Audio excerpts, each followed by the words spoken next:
नमस्कार दोस्तों मैं अभी अभी फैंटास्टिक फोर फर्स्ट स्टेप्स नाम की नई मूवी को देखकर लौट कर आया हूँ। 1 घंटा 55 मिनट मूवी की टोटल लेंथ है एंड मैं कह सकता हूँ कि बड़े दिनों बाद मुझे एमसीयू में कुछ अच्छा देखने को मिला है। मुझे मूवी कहीं ना कहीं पसंद आई है। डिटेल में जाने से पहले थोड़ा जीके पर बात करते हैं, जनरल नॉलेज पर। जिन लोगों ने पिछली मूवी ना देखी हो, जो ओरिजिनल 2005 की फैंटास्टिक फोर आई थी, देख लेना चाहिए एक बार। तो कम से कम कैरेक्टर्स की ओरिजिन के लिए वो मूवी देखी जानी चाहिए, क्योंकि यहाँ पर कैरेक्टर्स की ओरिजिन में वो लोग नहीं गए हैं। थोड़ा थोड़ा उन्होंने बता दिया है कि वो लोग स्पेस में गई थी एंड वहां पर कुछ चीजें हुई जिन पर मैं अभी आता हूँ। ये मूवी, इसमें जो मेन विलेन है वो है गैलेक्टस। गैलेक्टस का यहाँ पर एक शरीर है। गैलेक्टस यहाँ पर फिजिकली अपीयर होता है, दिखाई पड़ता है, जबकि 2007 की film fantastic four rise of the silver surfer में गैलेक्टस को एक विशाल घूमते हुए बादल, कॉस्मिक क्लाउड के रूप में दिखाया गया था। फिल्म में उसका कोई स्पष्ट चेहरा या मानवीय रूप नहीं था, बल्कि वो एक ऐसी शक्ति थी जो ग्रहों को निगल जाती थी। उसका सिल्वर सर्फर नाम का एक दूत होता है जो उसके आने की खबर देता है। और ये मूवी सेट है 1960s के दशक में एक रेट्रो फ्यूचरिस्टिक दुनिया में। ये अर्थ 828 नाम के अल्टरनेट यूनिवर्स की कहानी है, ना कि मुख्य एमसीयू की अर्थ 616 की। मतलब ये यूनिवर्स और एमसीयू वाला यूनिवर्स अलग अलग हैं अपने आप में। और इस मूवी की कहानी पर मैं आता हूं। अब फैंटास्टिक फोर की ओरिजिनल मूवी में जो इंसिडेंट्स हुए थे, मतलब 4 लोगों की टीम एक अंतरिक्ष मिशन पर जाते हैं, वहां पे कॉस्मिक किरणों के संपर्क में आकर असाधारण शक्तियां प्राप्त करते हैं और फैंटास्टिक फोर बन जाते हैं। उसके 4 साल बाद के वक्त में ये मूवी सेट है। जैसा कि मैंने कहा, थोड़ी चीजें बता दी जाती हैं, लेकिन कैरेक्टर्स की ओरिजिन पर वो लोग नहीं गए हैं। जैसे कि जब पहली बार एमसीयू में स्पाइडरमैन दिखाई पड़ा था, तो उसकी ओरिजिन में वो लोग नहीं गए थे, सिर्फ प्रेजेंट की कहानी बताई गई थी। जबकि ओरिजिन जानने के लिए आपको पहली वाली वो तीनों फिल्में देखनी पड़ती होंगी। ऐसा ही यहाँ पर भी है। 4 साल बाद के वक्त में जब मूवी चलती है, सिल्वर सर्फर पृथ्वी पर आता है और घोषणा करता है कि उनके ग्रह को गैलेक्टस नाम का एक ग्रह भक्षी प्राणी द्वारा नष्ट किया जाना है। और ये फैंटास्टिक फोर पृथ्वी को बचाने के लिए गैलेक्टस से बातचीत करने का प्रयास करते हैं। ये ऐलान है उनके आगाज का, ये ऐलान है तुम्हारे अंजाम का, ये ऐलान है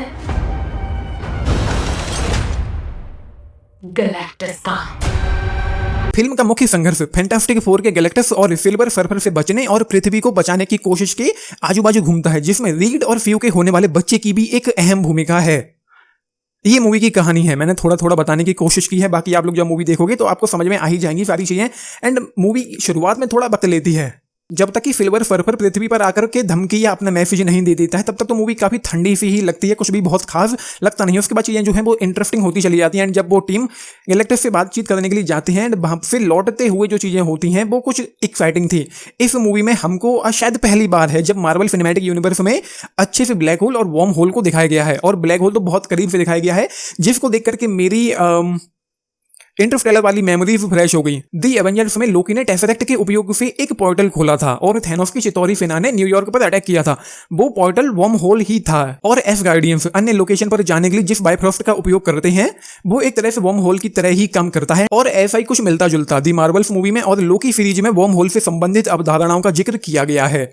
लेकिन यहाँ पर ब्लैक होल और बॉम्ब होल को बहुत अच्छे से दिखाया गया है, जो मुझे काफी पसंद आया। उस सीन का जो वीएफएक्स था वो मुझे काफी अच्छा लगा है। ब्लैक होल वाला जो सीन था जब सिल्वर सर्फर उन लोगों के पीछे होता है, वो सीन मुझे काफी अच्छा लगा। वहां पर एक एक्साइटमेंट, एक इंटेंसिटी हमको देखने को मिलती है। एंड उसके अलावा फिर मजा तभी आता है जब गैलेक्टस न्यूयॉर्क में पहुंच जाता है। उसके पहले भी चीजें थोड़ी अच्छी होती हैं। मूवी का जो सेकंड हाफ है वो पूरी तरीके से इंगेज करके और बांध करके रखता है। मुझे ऐसा फील हुआ है मूवी को देखते हुए, जबकि जो फर्स्ट हाफ था वो थोड़ा कमजोर मुझे लगा है। शायद उसका रीजन ये रहा होगा कि जो मूवी की कहानी वो उतनी तगड़ी नहीं है जैसा मैंने सोच रखा था, या पता नहीं क्यों मुझे उम्मीदें थी कि कहानी कुछ बहुत तगड़ी होगी, लेकिन नहीं है। मतलब एक विलन है जो पृथ्वी को खत्म करने के लिए आ रहा है और जो सुपर हीरो की टीम है उनको उस विलन से लड़ते हुए पृथ्वी को बचाना है, ऐसा यहाँ पर होता है। और ऐसा बहुत सारी हमने मूवीज में देखा हुआ है। हम चारों मिलकर इस खतरे से लड़ेंगे, हम बचाएंगे आपको। तो वो चीजें थी। बाकी जो क्लाइमेक्स था मूवी का वो मुझे काफी पसंद आया। और मूवी के मिड क्रेडिट सीन में कोई दिखाई पड़ता है, मतलब वही जिसको देखने की आप लोगों को उम्मीद होगी, और फिर स्क्रीन पर लिख कर आता है fantastic four will return in Avengers doomsday.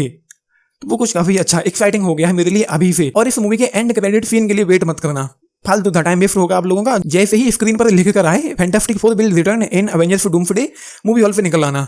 तो ये थी ये मूवी फैंटास्टिक फोर। मैं कहूंगा कि मुझे कहीं ना कहीं पसंद आई है, लेकिन कहानी जो थी वो शायद और अच्छी होती तो शायद और ज्यादा मजा आता है इस मूवी को देखते हुए। हालांकि एक पारिवारिक फिल्म की तरह फील होती है, कुछ चीजें यहाँ पर अच्छी भी होती हैं, कुछ कमजोर भी होती हैं। जैसा कि मैंने कहा, मूवी का जो फर्स्ट हाफ है वो थोड़ा सा कमजोर फील होता है, जो क्लाइमेक्स था वो काफी अच्छा लगता है। जब गैलेक्टस न्यूयॉर्क में आ जाता है, वहां पर एक इंटेंसिटी थी, कुछ चीजें अच्छी भी थी, तो वो है।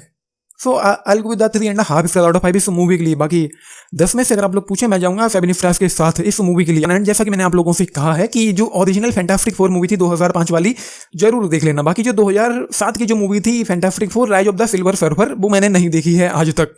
एंड उसके अलावा मूवी का जो एक्शन है, जो वीएफएक्स है, वो अच्छा लगता है, क्लाइमैक्स में ही खास तौर पर देखने को मिलता है। बाकी जैसा कि मैंने कहा है, ब्लैक होल वाला जो सीन था उसका वीएफएक्स वो सीन वो काफ़ी अच्छा था, मुझे पसंद आया। एंड जो एक्शन वगैरह है वो भी मूवी में कहीं ना कहीं अच्छा ही देखने को मिलता है, अच्छा लगता है। तो ये है मूवी, आप लोगों ने देखी है, अपने टेक्स्ट लिख के बताना। बाकी लाइक शेयर सब्सक्राइब भी करना चैनल को, वीडियो को। And this is Nitish, thank you.